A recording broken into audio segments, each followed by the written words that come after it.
Welcome to the Eating at a Meeting podcast. I'm your host, Tracy Stuckrath, dietary needs expert, certified meetings manager, certified food protection manager.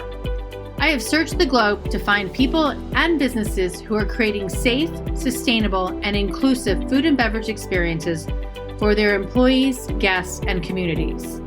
In each episode, you will find authentic conversations about how food and beverage impacts inclusion, sustainability, culture, community, health, and wellness.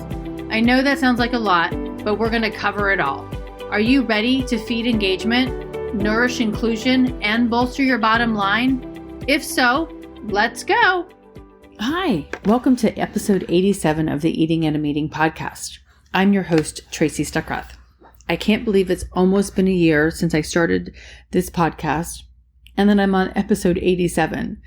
Thinking about all the phenomenal people that I've interviewed over the past year has been just so eye-opening and encouraging and inspiring by what they're doing. And this actually started with my first interviews for Women's History Month, or back in 2020. And it's just blossomed from there. So thank you everybody for listening to me for the last 86 episodes. And in this episode, 87, I want to talk about a topic that I talk about every July on my blog, and it's celebrating independence and freedom when eating at a meeting. And you might be going, what does that mean? Well, when we have different individuals who have different dietary restrictions, we need to be able to provide them the opportunity to feel independent and eat freely at our events like everyone else. And it reminds me of the man at one of my classes that I did. And he's like, you're just talking about feeding like 1/3 of the attendees. What about the other 2/3 of the attendees? Why are we not focused on what we're feeding them? And I remember just stopping and taking a breath. And I just said, can you eat everything on the buffet? And he's like, yeah. And I'm like, then what's the problem? So even if I make food that's vegan, or I order food that's vegan, or I order food that's gluten-free, he can still eat it. And so can those other 2/3 of attendees. So when we create for the minority, we feed the majority. And I think that's a great way to look at it. And when we create the independence and the freedom to eat for the minority, the majority gets to enjoy that freedom as well. So how can we make it easier for all of our guests to eat safely and feel included at our food and beverage functions? In 2018, in my blog post, which you can find at thrivemeetings.com/blog, and just search for the word independence, I defined the word independence, or I quoted the word independence from Merriam-Webster's definition. And it says, the quality or state of not being under the control of, reliant on, or connected with someone or someone else. And that sounds, pretty good. We have the independence, as I said in my blog post. When we're young, we have the freedom, the independence to revolve around buying our first car, moving out of the house, and getting our first apartment, getting our first job, earning our first dollar. You know how independent that makes you feel? And, when we go to an event, we have to rely on other people to make our food and to order our food. And yes, we can decide what restaurant to go to. We can decide what cuisine we want to eat. And we can decide if we want to attend this event or not. But when the event is educational or celebratory and there's food included, we have the ability to make the choice on whether to attend that event or not. And what if it's a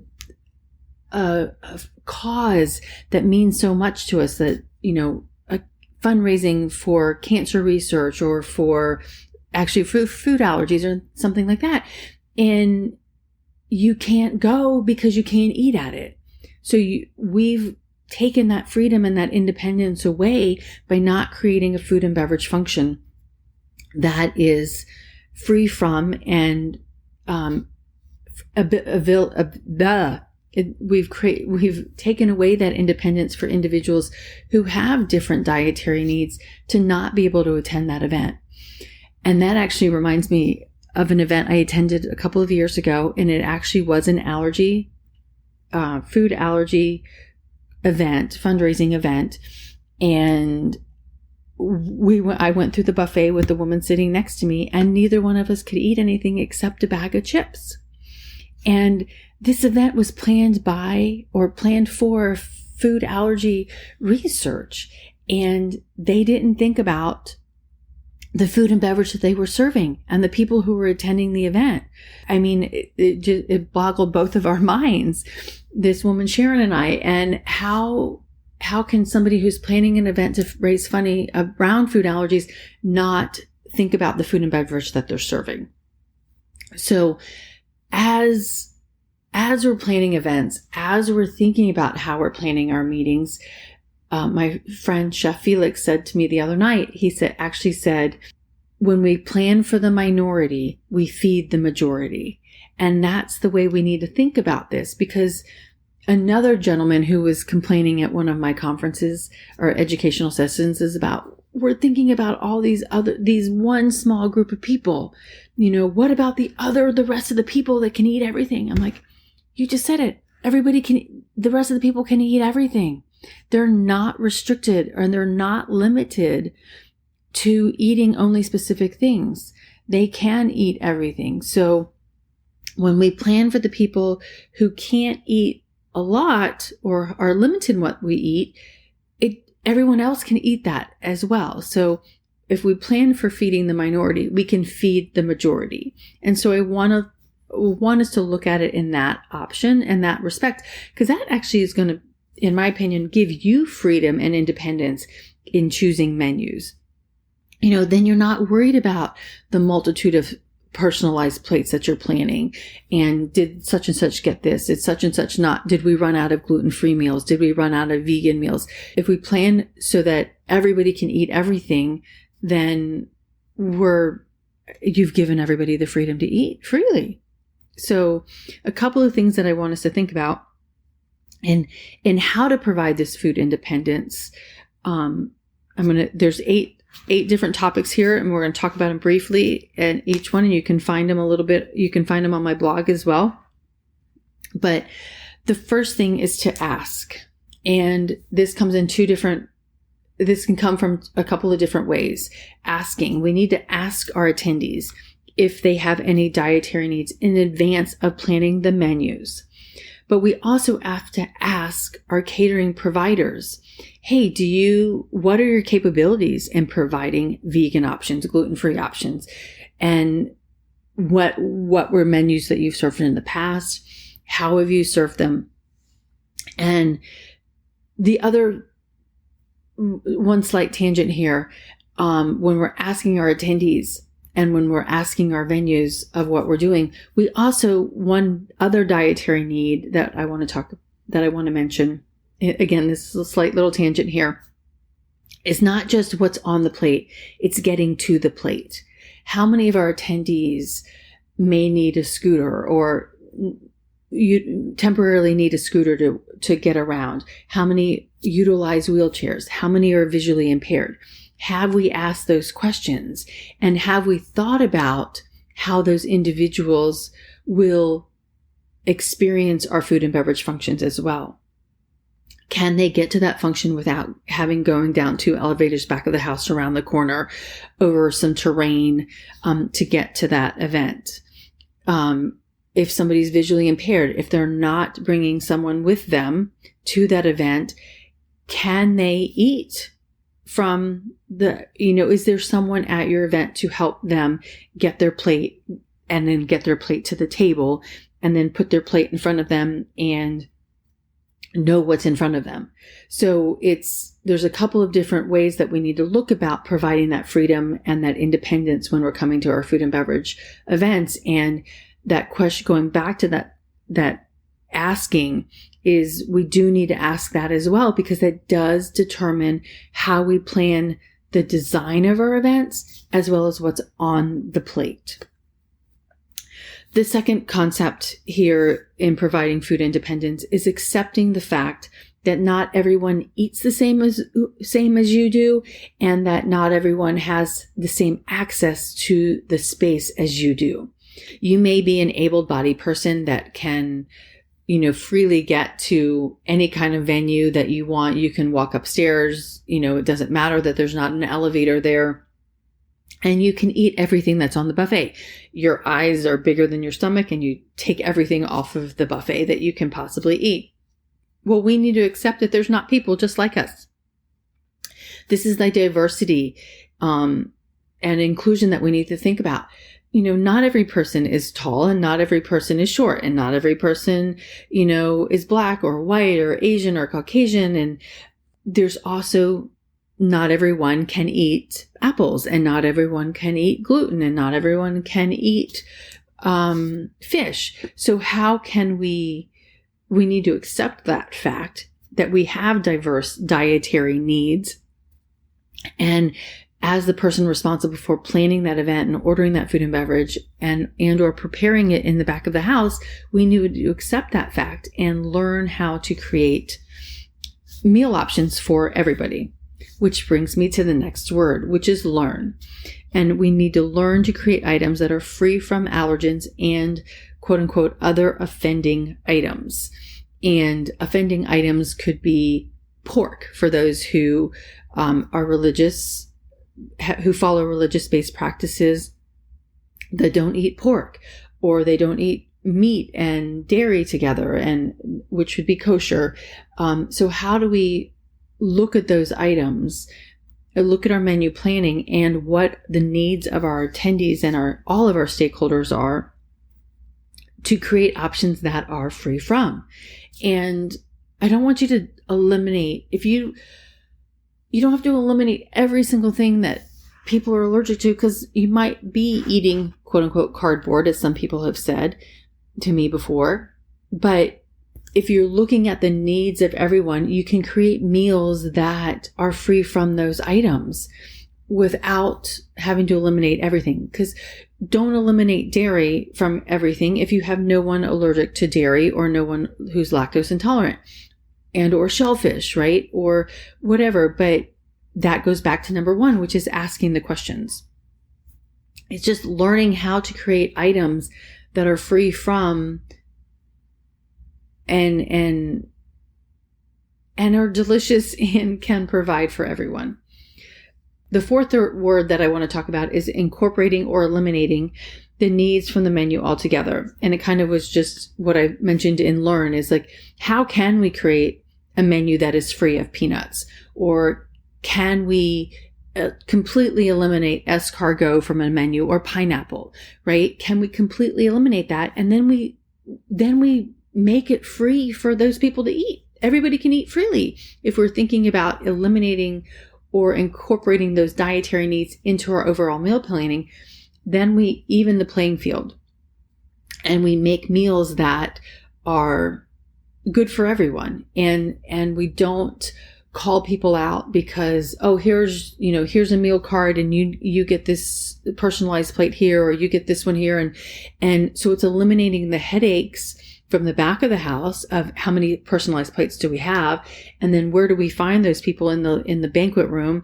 And does that person have to wait 20 minutes to get their personalized plate because they're not served until the end? So when we look at incorporating the needs into our overall meal planning, then we eliminate that hassle and potentially extra cost from, designing those extra meals. I hope that all makes sense.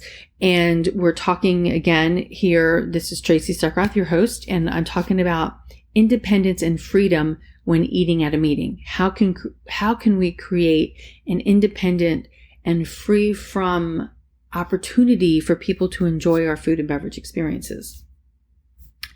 The fifth concept and word is know the ingredients in the food that you're serving and be able to share that information if needed. And this comes down to labeling and doing your recipe ideas and incorporating those. And I think you all have heard the story of me. A couple of years ago, I went to an event and I drank this juice that was on the breakfast bar, and it said kale and spinach and a couple of things, and it was green. It was a little bit frothy, and I took a sip of it, and I'm like, started tasting it. And a few minutes later, my throat started to get scratchy and felt like it was swelling. I went to the bar and I came back and I looked at the label again, and it said kale and spinach and whatever else it said on there, but there was nothing that said pineapple, and I could taste the pineapple in the drink.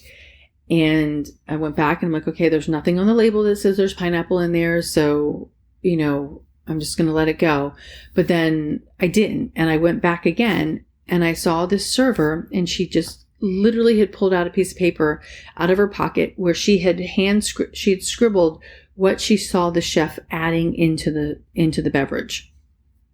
And she noted it was different than what was put out on the bar in the previous rendition of that beverage.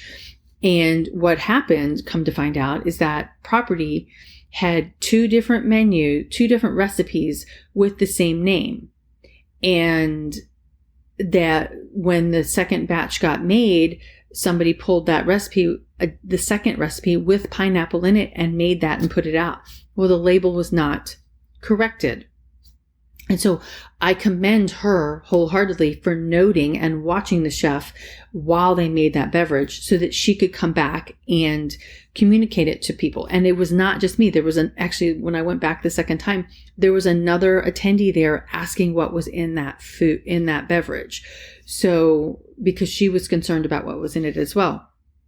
And so that's just a story to illustrate that we need to know what we're serving. And if you don't want to put every single ingredient, especially if it's not a scratch kitchen and it's got a long inundated words, you have to have that information freely available. And, one of my other, and that I'm just going to go ahead and jump into the next word or concept, which is provide. Provide labels for the menu items identifying allergens and dietary needs. If you don't want to create that label that has 25 words on it, at least list the top 9 allergens on that, and or the allergens that your attendees have, because, going back to concept number 1 is that you asked what their needs are, and you're providing labels that communicate, something is free from or something includes that information, but that's knowing the ingredients. And so that has to be readily available. And if you're doing events in the European Union, they do have a law, the EU 1169, that does require that any prepared food that is served directly to consumers, whether it's prepackaged like a bag of potato chips or it's put out on a buffet, the information about that food, the allergens, needs to be readily available for the end user to be able to know and read and understand, and be shared by the culinary team. So when we're looking at that, knowing and providing that information is super important. And talking about other needs as well is when you're creating those labels and you're actually creating your banquet event orders or the cheat sheets for your servers as well, we need to make sure that it's visually acceptable as well, which means a minimum of point size of 18 points. So granted, banquet event orders are shoved in pockets and they're small. We need to make sure that it's readable for everyone, for those who are visually impaired, when they're walking through the buffet or they're reading a sign or they're reading their banquet event order. So making sure that our staff is able to read it just as much as our attendees are able to read it. The next concept is furnish. Furnish meal cards, chef cards for guests to provide service to distinguish themselves. Furnish your staff the information about the meals that you're serving. A lot of times those pre-shift meetings with servers are 15 minutes long. And so they don't have a lot of time sometimes to learn the entire menu and what's in it and what they're serving. But it's really important that your servers understand what they are serving. They are the front-facing people of your event to your attendees, and they're the ones serving the food. It's not the chef serving its food. It's the servers that are providing the food and beverage. So they need to furnish them with the information and knowledge that they need to be ambassadors for your company, be ambassadors for that event, make them the existential, is that the right word? Make them the ambassadors. I just said that. Make sure that they have the knowledge so that they feel empowered, and they have the independence and the freedom to communicate with your attendees about what's in the food, about what they're about to eat, etc. But it also, providing meal cards to your attendees gives them the ability to communicate with servers on their needs without calling themselves out to everyone else at the table. Shandy Chernow, the CEO of Certistar, her research has shown that dietary restriction conversations takes up about 8 to 12 minutes of time. And when you're sitting at an event and it's a plated meal or it's a buffet, think about the amount of time that somebody is spending with the server, going back and forth, especially if it's a large event, how many times that server has to go run across the room to find the information out, to come back and tell Shandy that she can't eat it. And then they have to go back and find her another meal and bring it back to her. And the amount of time that's wasted and the uncomfortableness that she has sitting at a table, with the other 9 people at the table with her. And so you've taken that freedom and that independence to network and to, share information and enjoy a meal together by not providing the tools for your servers and your attendees to communicate with each other. So again, that's furnishing them with the knowledge and the information that they need to create an independent and free experience for everybody to enjoy the food and beverage. Which then also brings me to the last term on this is educate. And we need to educate our staff. We need to educate our family, our vendors, on specific dietary needs so that we can be conscientious, we can be knowledgeable, and we can be supportive and in providing the opportunity for individuals to eat. And the more knowledge that we all have about different dietary restrictions and about our attendees, the better off we are. Because we all want to be free and have independence to enjoy an event and enjoy eating at a meeting. And the more knowledge that we have and the education that we have around this makes that opportunity so much stronger and available. And so, again, this is the month of July, and I'm celebrating independence and freedom of eating and getting to that plate. So remember that when we're creating food and beverage, the opportunity to provide independence and freedom is providing the opportunity to not only get to the plate, but to eat the plate and enjoy the plate and the meal that's being served to everyone. And please comment, send me a note, let me know what you think about this, and share with me how you provide freedom and independence for your attendees and or for your servers and your staff in creating opportunities. And I want to end with a quote or a comment that I found while doing research for the show from Stephanie Gaudreau. She did a podcast that was about what food freedom is. And I just love this definition that she had. It's food freedom is embracing the freedom to eat foods that make you feel good, that are enjoyable and satisfying, and are without unnecessary restriction. Food freedom means eating in a way that enhances your life and that is helpful to your mind and body, emotions, spirits, and culture. I love how she so succinctly did that. And we, as individuals who are, if you're planning the event, if you're creating the food and beverage for that event, we need to provide the freedom so that those who do have necessary restrictions feel free and independent to eat there because there are options for them. And that also goes with the ability to get to that plate and that experience. So thank you for listening to the 87th episode of Eating at a Meeting.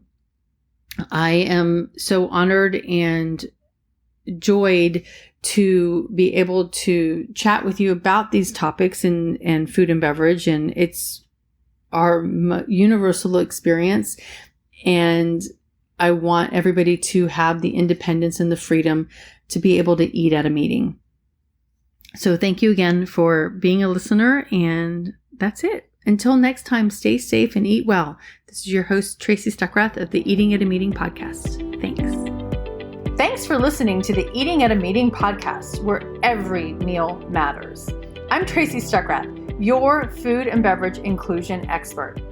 Call me and let's get started right now on creating safe and inclusive food and beverage experiences for your customers, your employees, and your communities.